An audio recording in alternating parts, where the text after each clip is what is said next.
They dominated galaxies effortlessly until a human warship stopped them in their tracks. For 3,000 years, the Vortak Empire had swept across the cosmos like a plague of steel and fire. 47 galaxies had fallen before their might. 10 million species had knelt in submission. Their dark fleets moved through space with the inevitability of entropy itself. Supreme War Commander Kethvar stood on the bridge of his flagship Inevitable Dominion, watching another civilization crumble.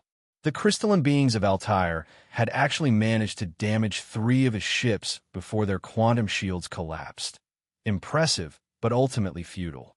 Another galaxy-cleansed Supreme Commander reported Tactical Officer Velnox. Estimated pacification time, 47 rotations. Kethvar nodded with satisfaction. The Vortak had evolved on a death world where only the strongest survived. That evolutionary pressure had forged them into the perfect conqueror machine. In 3 millennia, they had never encountered a species that could truly challenge them. Set course for the spiral galaxy designated Milky Way, he commanded.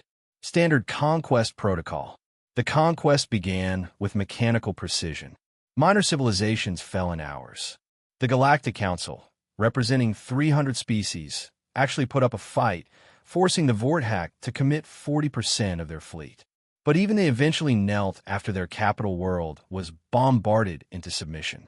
It was during the occupation that Intelligence Coordinator Nixtal brought disturbing news. Supreme Commander, there's something in Sector 7G called the Soul Quarantine Zone. Kethvar barely looked up. Another plague world? No, sir. Political quarantine. 2 centuries ago, the Council encountered a species called humans. First contact did not go well. Explain. A human warship, THYSS breathed. But the quarantine protocols. Commander, Clix's voice cracked with terror. The ship, it's changing. On the main viewer, sections of the human vessel were moving. What they had taken for fixed hull plating was shifting, unfolding, transforming. The ship was literally reconfiguring itself before their eyes. Weapons systems extending, armor plates realigning, sensor arrays deploying. But it was what happened next that made every member of the crew stop moving entirely. Along the ship's hull, in letters that glowed with malevolent red light, words appeared in perfect galactic standard. TNS Harbinger of Sorrow. Remember US. Below that, a secondary message materialized, scrolling across the hull like a promise of doom. For the massacre at Kepler 442. For the bombing of New Geneva. For the children of Europa Station. We remember. We return. We reckon. By the void, Navigator Plex whispered, what happened at those places?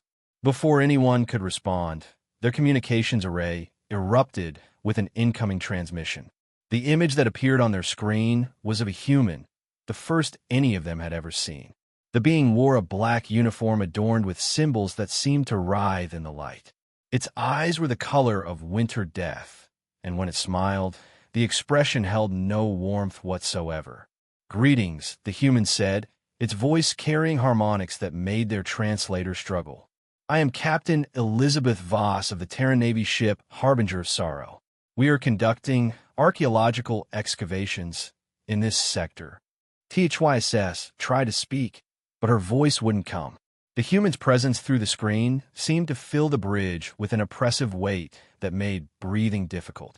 We are searching for survivors, Captain Voss continued, from the civilizations responsible for certain human ships materialized from empty space, their stealth systems so advanced they had been invisible. Hundreds of vessels emerged from perfect ambush positions surrounding the Vortak fleet. Then something massive tore through hyperspace itself. The human dreadnought that appeared was 80 kilometers of predatory death, bristling with weapons that registered energy outputs beyond Vortak comprehension. It dwarfed the inevitable Dominion like a whale beside a minnow. This is the TNS final answer. Admiral Chen's voice echoed across all frequencies. You were warned. The human weapons fired. What happened next shattered 3 millennia of Vortak military doctrine. Their shields, impenetrable barriers that had withstood the fury of entire civilizations, collapsed instantly.